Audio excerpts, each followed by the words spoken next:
We're introduced to the Medusa's air pirate gang and Justine Battleaxe Perot in this story the same way we would be when playing the PC game Crimson Skies, as an introductory adversary to the classic heroic male lead of their own story, in both cases, Nathan Zachary of the Fortune Hunters. But this isn't Zachary's story, it's Justine's, and hers isn't a minor role either. We follow Justine and her journey as leader of the Medusas as they entangle themselves in a diamond-centered web of mystery featuring government agents, secret agents, black marketeers, and state secrets.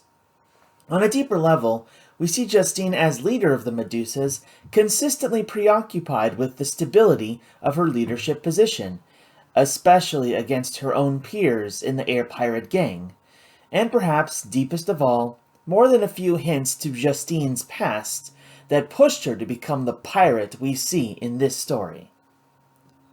Whereas Justine and the Medusas are merely an introduction to the Crimson Skies through a reader's and player's view of Nathan Zachary's story, to Justine, it's a major setback that requires a great effort to overcome and reconstitute the gang's resources.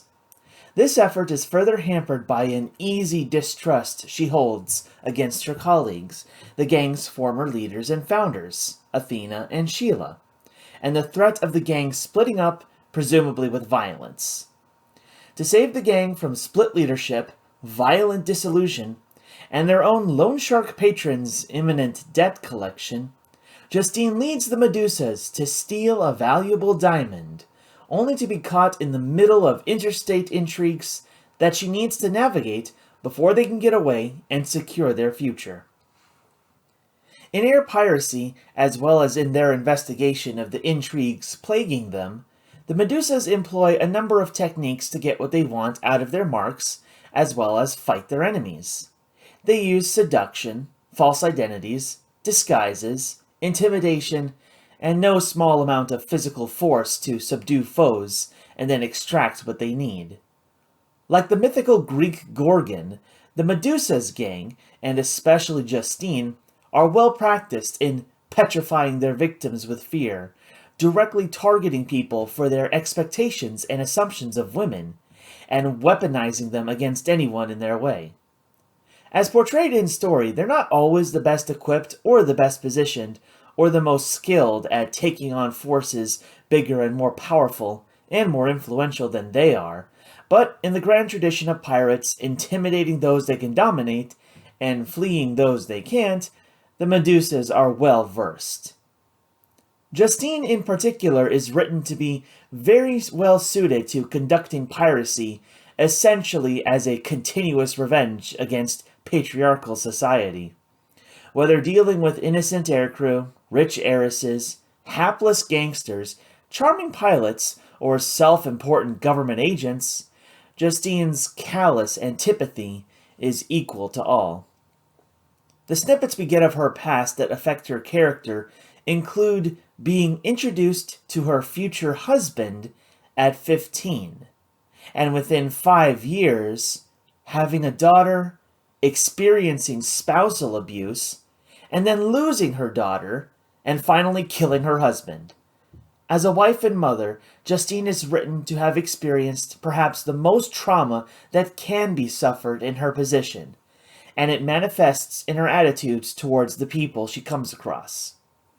Most telling is in her thoughts concerning men like Nathan Zachary, or in this story, Loyal Crawford, where her response to her involuntary reactions, such as being charmed or taking pleasure in interaction, is to consciously and totally suppress her own feelings and any positive notions thereof.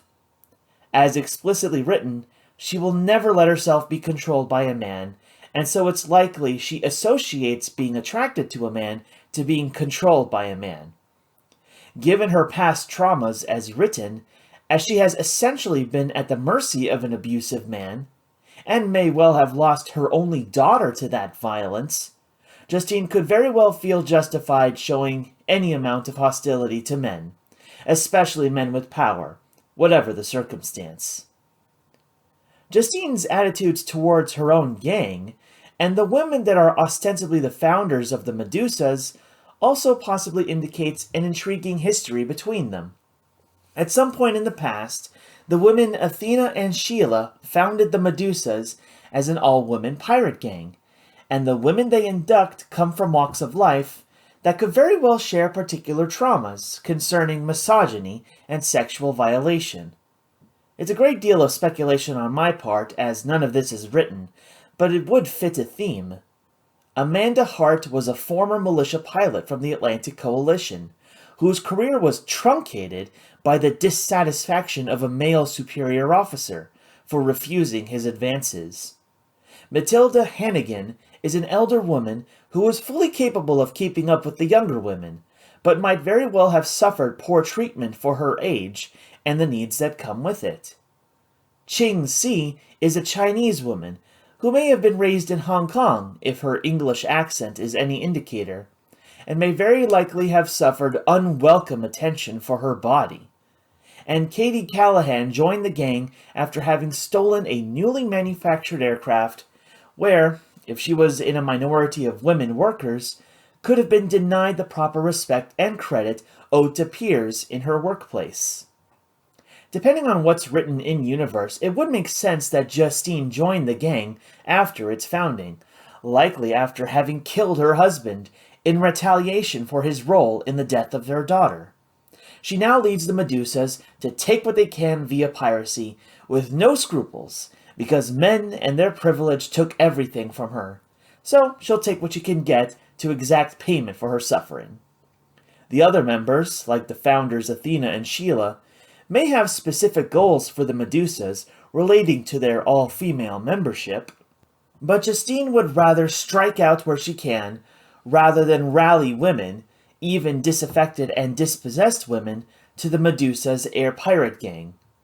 Whatever can be supposed as to the different views of their air pirate life between Justine and the other Medusas, Justine's distrust with Athena and Sheila ultimately makes her a tragic figure.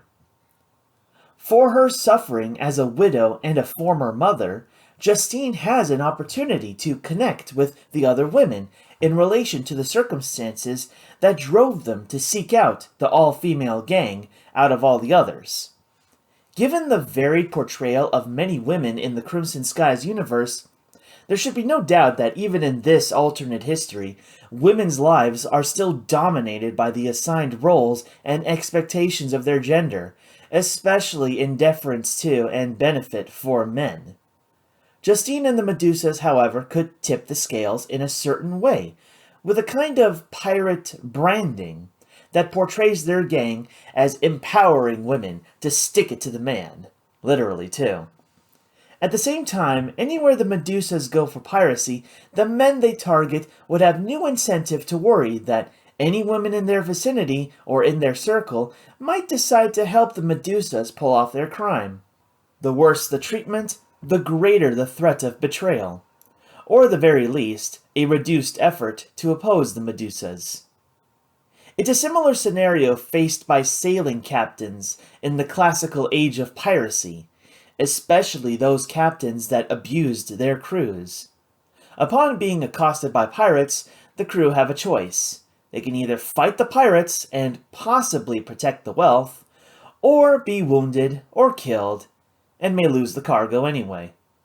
Alternatively, if the pirates make it clear an accosted crew has a real choice between fighting or complying, they can just give the pirates what they want and avoid violence. After all, what's ideal for the pirate is to steal without personal risk of injury.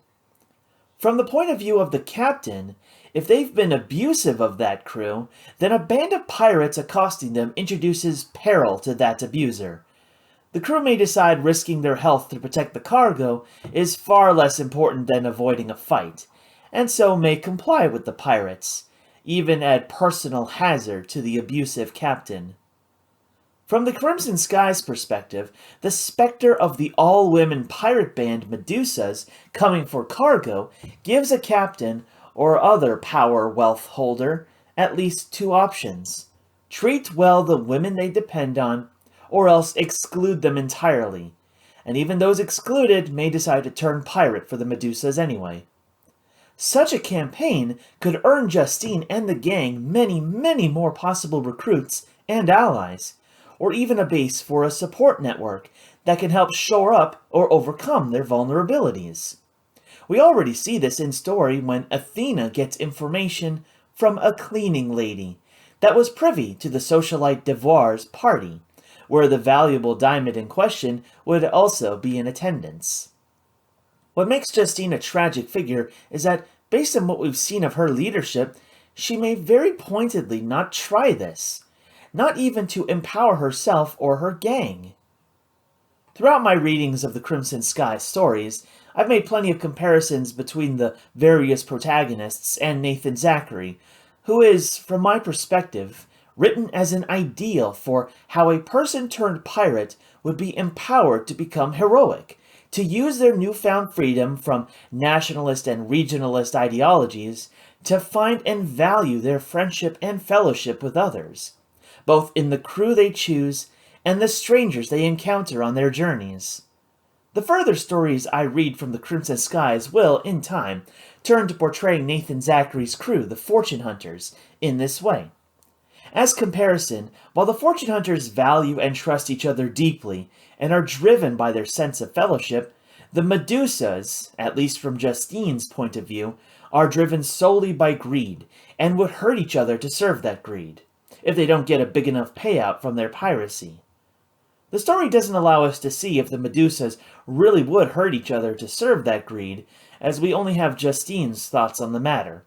But the fact that there is so much clear tension between the leaders of the Medusas shows that their cohesion as a group, where everyone must depend on everyone else to survive, is fragile.